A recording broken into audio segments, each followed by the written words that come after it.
Hello, good evening, and welcome to Sports Today. Well, hours away from the first ODI of a three-match series between India and world champions England. Plenty to talk about, of course. The Indian combination, England's combination, the fact that they've lost the Test and the T20 AI series, but can the world champions really come back and ensure that they're ending the India tour on a high in the ODI leg? We, of course, go to Deep Dasgupta, but before we go to Deep Dasgupta, let's head over to Irfan Pathan and check out what he has to say about the House app. क्या आप भी किसी अपने सपने मेरे तुम्हारे team 11 पे team बना रहे हो और बच्चों के साथ खेल रहे हो? हमारे साथ खेलोगे? हाउस पे खेलो लेजेंड्स के साथ, हमें हराओ और जीतो double cash. Log on to houseit.com and win real cash. Right, then please do download the House app, start making your teams and challenge the legends. But Deep, how have you been? Enthralling weekend. Did you enjoy that? Oh yeah, I mean, was kind of good. Yeah, finally moved out of Ahmedabad to Pune now, and to tell everyone, it's been raining here. By the way, raining in the sense not really heavily raining. Yesterday and today in the evening, it rained for 45 odd minutes. It was kind of a heavy rainfall, but was only there for half an hour, 45 minutes. So it's kind of becoming a trend. I mean, that's what I've seen last couple of days that I'm here in Pune. Right. So we'll of course come to the weather because we did hear that there was, but what that could do to the conditions and all of that. But before we get to that, like we've discussed, abundance, happy, pleasant problem of abundance for the Indian team. Heading into this, Virat Kohli has said Rohit Sharma and Shikhar Dhawan will be his sure shot openers for the ODIs because they've done well. If you look at the last 3 years, the numbers 20 since for the last 3 years they have been the third most successful opening combination. But couple of places still remain. There's still going to be a tight call, right? What do you do with Lokesh Rahul? Because Rishabh Pant has done so well across formats. Is that going to be a problem? And would you expect Surya Kumar Yadav to be blooded in the ODI squad sometime during the series? Because this Pant Rahul debate will sort of give Kohli and Shastri some sleepless hours tonight. It is. I think the big thing now that Virat has mentioned the fact that it's going to be Shikhar and Rahul, Rohit's open. Now, if you look at numbers and go by numbers, obviously KL has been very, very good batting at number 5 and also keeping wickets. But obviously, if you have to go with current form, then the choice obviously would be to pick Rishabh before KL Rahul. Now, that's the big question. What happens now? Now, I don't know. It's going to be a tough one because on one side you do want Rishabh to bat at 5 and get to play here. He's evolving as a cricketer. You want that to continue and kind of help him also. And on the other hand, you have a class act like KL Rahul, who obviously is not in form. He's lost his place in the T20I side, obviously in the Test side before this. Now, if he loses his place in the ODI side, I don't know where that puts him in terms of the Indian team across all 3 formats. So that's a very tricky one because you also don't want to lose KL Rahul, the batsman, because he's not in form, but nobody can deny his quality and class. No, it would be interesting to see, right, what they do with that KL Rahul, Rishabh Pant conundrum now. But obviously, that like you mentioned, right, what it could do to him and what that could do to him psychologically, because Virat did mention that they're trying to keep him in a happy, emotional space. But of course, you think Rahul, of course, he has the IPL now, the Orange Cap winner in 2020. He has time to get back into the groove. But by the time the IPL ends, you're barely a few months away from the T20 World Cup. Where does that leave him then? Because you have to look at it.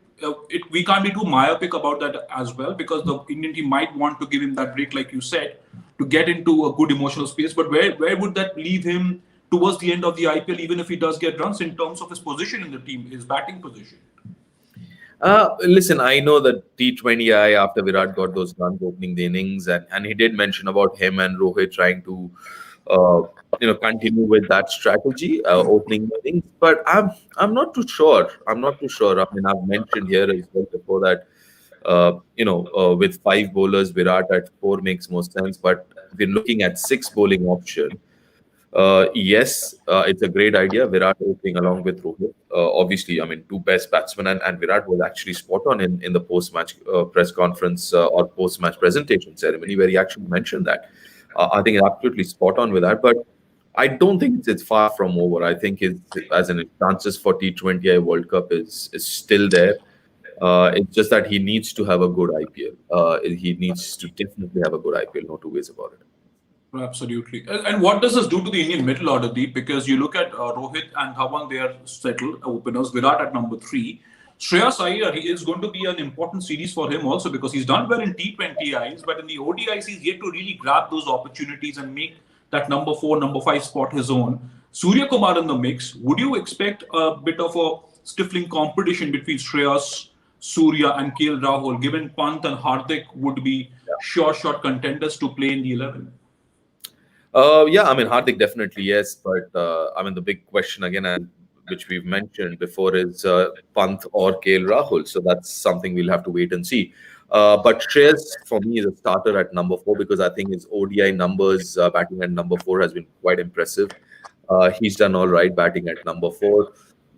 So yeah, I'm more than happy to go with him. Yes, Surya's there, and that's a very healthy competition. And suddenly, with Surya coming, you can also see Shreyas's batting in T20I has changed.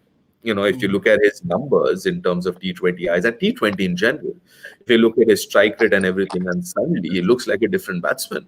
So I think that competition is going to push both the players, to kind of start elevating their game and the bar that they set for themselves and each other. Right. Absolutely. And coming to the bowling lineup, because we mentioned that several times on our show, on shows on sports today, that it's a great opportunity for a lot of the bowlers to make their mark in the absence of Bumrah, Shami, Jadeja. How do you see that panning out against such a formidable England team? You take Jofra Archer out of the equation, still a full-blooded, fully strong England team, right? What is your bowling combination looking like for tomorrow? Listen, I would definitely would want to go with six bowlers. I don't want to risk Hardik bowling 10 overs. Hardik bowling 4 overs, it's still all right, but it's still early stages in terms of him recovering completely from the injury and the bowler. So I would be very, very careful of Hardik bowling all 10 overs and depending on him to bowl 10 overs. You know, so in that case, I would be looking at six bowling options and go with almost the same combination that India went with the last T20I. Trust your top five, six batsmen to deliver, top six batsmen to deliver with the bat, and then just have proper five bowlers and which would include Washington because there have been questions asked there whether we can see Kuldeep and Chahal together again. I certainly doubt that because. If you're looking at six bowling option, you also would want someone like a Washington Sundar to be there because he's bowled all right. He's bowled all right. He's bowled well actually, except that one game, the fourth game, and obviously he can bat. So Washington is one of the spinners, and then you have to pick between Kuldeep or Chahal, apart from the other three spinners. And Chahal's form in the T20s, that could be another tricky one for the skipper, right? Because you're talking of KL Rahul, who's had a phenomenal couple of years, 4 or 5 bad T20 innings. Yuzvendra Chahal has been again brilliant for India in T20. It's very good for India in the ODIs, but now will that determine his role in the ODIs as well, Deep? You think because he got hammered in the last couple of games he played, and now will that also play as a factor, or different formats, different day? That will definitely play as a factor, but will it be a defining factor? Maybe not. But having said that, he's looked little off the boil this series, Yuzi Chahal. But with Rahul Chahal coming in and performing the way he's done in the last two T20Is, I'm sure he would have got a wake up call there, and I'm sure. He will up his game as well, Yuzi Chahal, because he knows that there is fair amount of competition, not just about wrist spinners, but right arm wrist spinners as well. And I'm glad that Kuldeep is there because I think you would ideally want Kuldeep to play a few games in this series. I know it's only 3 games in this series, but ideally speaking, because he's been part of the setup for a while and major part of the last couple of years, he's been a passenger, hasn't really played much. Right. But and before we come to the England team combination, Deep, obviously Jofra Archer decided to fly back home for he won't play the ODIs and part of the IPL. Um, the Indian team, when it comes to head now between these two teams, you look back at the World Cup. That was a lot of eyebrows were raised because of the Indian tactics in that chase. Hundreds of big innings from Rohit and Virat, but then a lot of people thought MS Dhoni and Kedar Jadhav shot very early. High scoring game. Three ODIs in a series in 2018. Again, India weren't up to the mark, but this Indian ODI team, we think it's a different. It has a different refreshing approach in their ODI game as well. Also, to put things in perspective, after the 2019 World Cup, India have played 15 games, 15 ODIs, lost 6, won 9. How do you see this Indian team having evolved in ODIs after 2019? I think it has evolved. It's difficult to say, and this is going to be an acid test. Now, one of our viewers asked a very good question: Would the T20I, or rather, sorry, the three ODI series be looked at as an extension of T20I and preparation for the World Cup? Well, it could be. You would want someone like a KL Rahul to play and maybe score some runs, get some confidence going.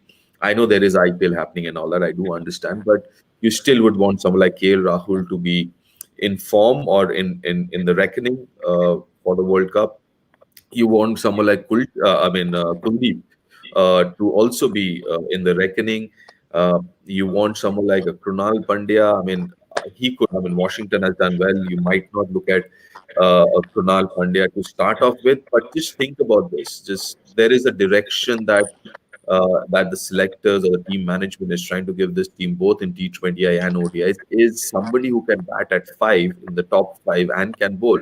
It was Rahul Tewatia in the T20Is. It's Krunal here in the ODIs. So obviously they're looking at that as an option. Somebody who can bat in top 4, top 5, or maybe 2 in the top 5 or top 6 or top 7 who can bowl. So Hardik would be one of them, and maybe someone like a Tewatia or Krunal Pandya in this case who can do that job. And there was another good suggestion or a comment made by one of our viewers that someone like Shreyas Iyer should start taking his bowling seriously. If he can contribute in a T20 game with an over or two, or in an ODI game with 4-5 overs, I mean, that'll come very, very handy. Absolutely. And that'll be interesting to see what sort of combinations and factors the Indian team decides to go with tomorrow, with plenty at stake in the ODIs, of course. Also, the fact that Virat Kohli has reiterated that the ODI format is still pretty important to him. Remember, he got a bit of he got some flack after his comments in New Zealand. So this puts into perspective that this is important, because 2011 India were world champions. They went to England. It was a pretty nightmarish tour, and now it's India's chance to avenge that. England will, they won't rest easy just because they're world champions in these conditions. No, absolutely not. Because for England also, if you look at last 2-3 years, one of the main driving force of focus for the English side has been white ball cricket. They've managed, they've achieved what they set out to in ODI cricket, but it's not T20. But they're not going to let it go. I think it still remains their focus area of focus, and that's how it's going to be, irrespective of whether it's 20 overs or 50 overs. They'll be completely in it. And also, listen, they lost the Test series. They've closely and lost the T20 and a well for T20I series. But I'm sure they want to go back home with at least winning one of the formats. All right, and they'd be worried too that the fact that they couldn't convert a 2-1 lead, and then the Archer flying back, that combination, what is going to play on Morgan's mind? Because Ben Stokes had a pretty average series, average tournament as well. I think what they would be really looking at is the middle order firing. If you look at in T20Is, the middle order did not fire, and Morgan did mention it. And Bairstow, yes, had a couple of scores of 40, but Morgan did not fire. Ben Stokes' one game obviously looked very threatening and seemed like he's going to win the 4th game by himself. But again, apart from that, not really consistent enough. I think that one of the areas of concern would be the middle order and not firing actually the middle order. And obviously, Jofra Archer should not be there. I mean, he's a match winner. He's a wicket-taking bowler. Right. And of course, I was coming to the conditions, and since at the very start you talked about rain, a lot of viewers will be interested to understand what happens when it rains, and especially in Pune, because we've seen a lot of assistance for seam in certain conditions. You think that's going to play a factor, or is that rain not going to be that significant enough because it's a spattering of a shower and passing through? Yeah, I mean, I was actually was all set to go to the ground in the evening, and it started raining, and I figured out that, and I called somebody, and they said the pitch is undercover. So now when the pitch is undercover, obviously you water the pitch before a game, but if it starts raining suddenly and the pitch is undercovers, then you can't really prepare the pitch as much as you would ideally want to or like to. So yeah, we'll actually have to wait and see. Generally speaking, Pune, it can swing both ways. I've seen a Pune pitch where bowlers had a lot of help, both seamers and spinners at times. Seen a pitch where India against England, I believe, where Kedar and Virat had that amazing partnership, and that was a high-scoring game. So it'll be difficult.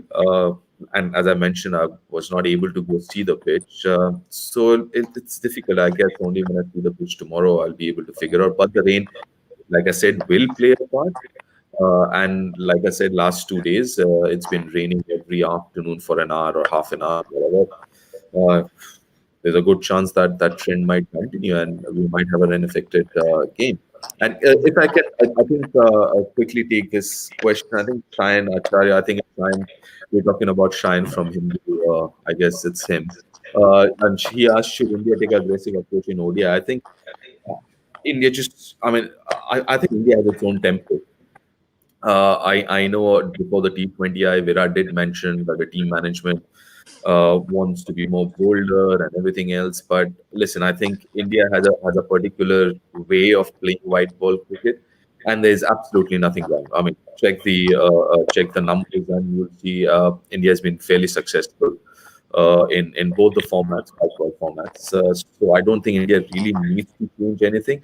Yes, what I would ideally like to see those middle overs, both in T20 and 50 overs, where Indian batsmen can be a little more proactive in terms of batting. Right. No, Deep, you're right when you say that, when you look at numbers, there's been nothing really wrong with India's performances in ODIs. But you also have to look at the fact that since 2011, after 2011, 2013, they won the Champions Trophy. They haven't really won any ICC tournament. 2015 semi-finals, 2019 semi-finals, they're not disastrous performances, but for the world's richest board, for the most, for a superstar team to not go through to the finals of the World Cup and make more of a realistic claim would be hurting. But evolving, you see 2011 when India won the World Cup, when they went to Australia in 2015, like you said, the middle overs and the way they have approached the game, that might have hurt. But how much do you think the two new balls and the complexity around that, has the Indian team been able to finally grasp it? And what needs to be done to match up the likes of England and New Zealand, who seem to be much more consistent in that aggressive approach that Sain was just referring to? See, I think as far as England is concerned, I mean, they have the luxury of someone like Archer coming and batting at number 9, or Chris Jordan at 9, Archer at 10. So they bat very, very deep, and so it's not that difficult. And naturally, if you look at most of their batsmen, they are stroke players. They're actually very aggressive batsmen, starting from Jason Roy to Josh Butler to Bear. So even David Malan, or all these guys. I mean, Morgan is more in the mold of, say, someone like a Rohit or a Virat. So Morgan and Malan would be only two batsmen, and they have Ben Stokes. I mean, they have plethora of these attacking batsmen. But as far as India is concerned, India's template is a little different. If you see, India's success predominantly has come because the top 3 has been very, very good, and that's the way India has played their white ball cricket. I don't see anything wrong with that. Yes, the way England has played, that's helped their white ball cricket. I think the way India has played, I think it's helped them. So because Rohit, Virat, they're very similar in their approach. So it's Shikhar or KL Rahul, whoever has been opening.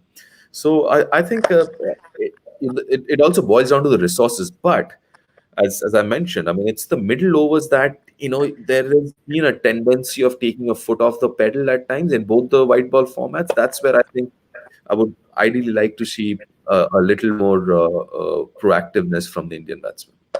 Right, right. Very important points that. But heading on to a very important point again from Tushar Pandey.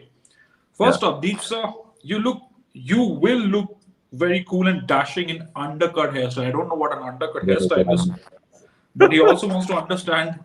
So nobody's ever spoken to me about hair, Deep, for the last 15 years. So I wouldn't really understand what an undercut hairstyle is. Maybe you could throw some light on that. And also, No, can we score 400 tomorrow given the heavy batting lineup of both the teams? First on the uh, undercut hairstyle. see, the only undercut that I know of is when the bowlers undercut a ball. When your wrist position is like that and you undercut. That's the only undercut that I know of. So I'll just stick to that. And 400 runs looks a little difficult. Small ground, but I haven't seen the pitch, so unfortunately I won't be able to. The dew factor might not be a lot because of obviously the overcast condition. That's number one. Secondly, because it's an open ground, you only have stand on one side, and the wind blows laterally. So because it generally is a very windy venue, so I don't see too much of dew. So all those would affect uh, the bowlers, or rather will help the bowlers a bit. But I guess it boils down to the pitch, which again, unfortunately, I haven't seen it or didn't get the opportunity to see it. But I doubt 400. And there's another one from Command. He's asking us why sports today. Why was Ashwin not picked for the ODI squad? Lots of Ashwin-related questions even around T20Is. Why is he not there? Yeah, I mean, why? Because I think what they're looking at is someone like Washington Sundar as a finger spinner. They're looking at finger spinners, I guess, who can bat a bit. I mean, again, Ashwin is a good batsman. Please don't get me wrong with that. But I think at this point in time, when you're looking at white ball cricket, you might keep Washington Sundar because as a package, you might have him ahead of him at this point in time. That does not mean that Ashwin. I mean, he's a modern day great Ashwin. So you never write someone with that kind of skill set and that kind of fitness out, whether he's any format. So yeah, but at this point in time, and then obviously you have to have. I mean, in white ball cricket, you need a wrist spinner because that becomes a wicket taking option. So yeah, I mean that's how things are. It seems. Right. But there's another one from Rahul Singh. It's on the T20, so I'll quickly take that before we move on to the next segment of the show. It's Deep sir, do you think in T20s the fourth pacer slot is between Shami and Thakur, with Natrojan being a left-handed bowler and Bhuvi and Bumrah leading the attack? So he's asking you whether it's between Shardul and Shami, the toss-up, when he's back. When he's back, it's a tricky one. I'll tell you why. In terms of quality, I guess you would want to go with Shami because he's an out-and-out new ball wicket taker. They are very different kind of bowlers. When you look at Shardul, yes, he's a better death ball bowler comparatively to a certain extent, but I think his value also, is more at times because of his batting abilities. So you suddenly, if you have someone like Shardul at 8 or 9, you suddenly look at that batting order and say, you know what, we've got Shardul to come now. So I think that also kind of changes the dynamics a bit because of him being a better batsman. But it'll be a tricky one. But Shami, in terms of just pure bowling abilities, I mean, Shami is definitely a much better bowler. But yeah, I mean, it boils down to the combination. I mean, what are the requirements at that particular game or venue? So yeah. I mean, I think both of them are kind of different and what they bring to the table. And Deep, before we wrap up the show, I'm going to put you in a spot like we did that with the T20s, but that's in a couple of minutes. And Boria, by the way, he got his prediction right. Remember, he said on the eve of the first T20, he said whoever wins is going to be 3-2, and he consistently kept saying that India will take a 3-2, but he got it bang on. But of course, you haven't seen the pitch in Pune. You haven't seen the conditions. I know I'm pressing you a little about Yeah. the weather in Pune. You've only reached Pune earlier today, but is it possible? You've played cricket for so many years. At the highest level. Is it possible to gauge anything with the wind, with the air, with the moisture in the air? Because how will the pacers feel getting into the game in this condition? How will the batsmen feel getting into the game in this condition? And the pace attack. We keep talking about the batting heavy lineups, but also even without Jasprit Bumrah and Mohammad Shami, the Indian pace attack is pretty promising. And so is the England pace attack without Jofra Archer. How would they be feeling about the rain over the last 3 or 4 days there? I think what, as you mentioned, I mean, with the environment or the weather conditions being how they are right now, a little overcast and all, and also the fact that someone like Bhuvneshwar has got the ball to swing around.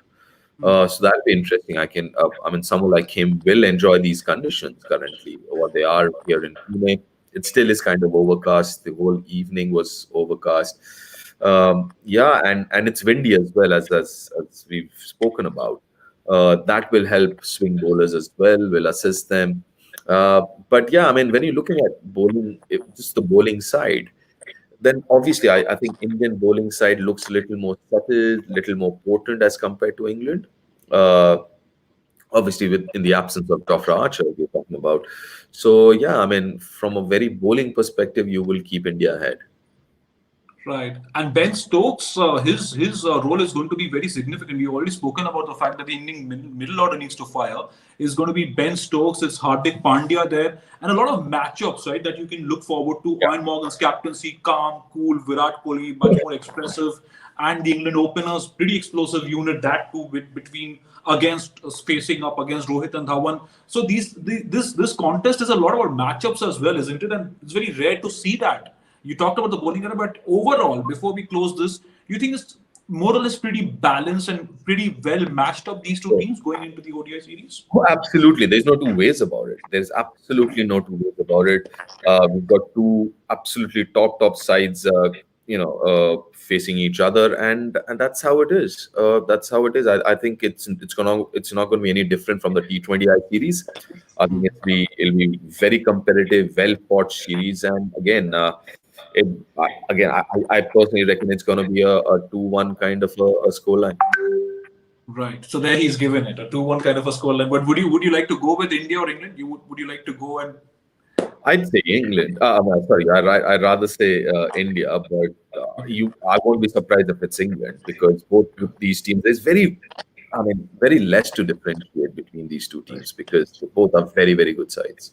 Absolutely, very evenly matched. But Deep, it's going to be it's that outdoorsy kind of weather, isn't it? And you'd be really looking forward to going to that. Very pleasant. The weather is extremely pleasant. I wouldn't mind the jumper at this point in time. It's that pleasant. It's a little nippy as well. So yeah, a jumper would be absolutely fine. Right, the famous Pune weather. That feeling is always nice, right? Whether Pune, Bangalore, it's always nice to be around there at that point. But thank you, Deep Dasgupta, for joining us, for your views, and you hope you have a good game tomorrow. And of course, you've been part of several, right from a two-night test match to an absolute ripper of a thriller.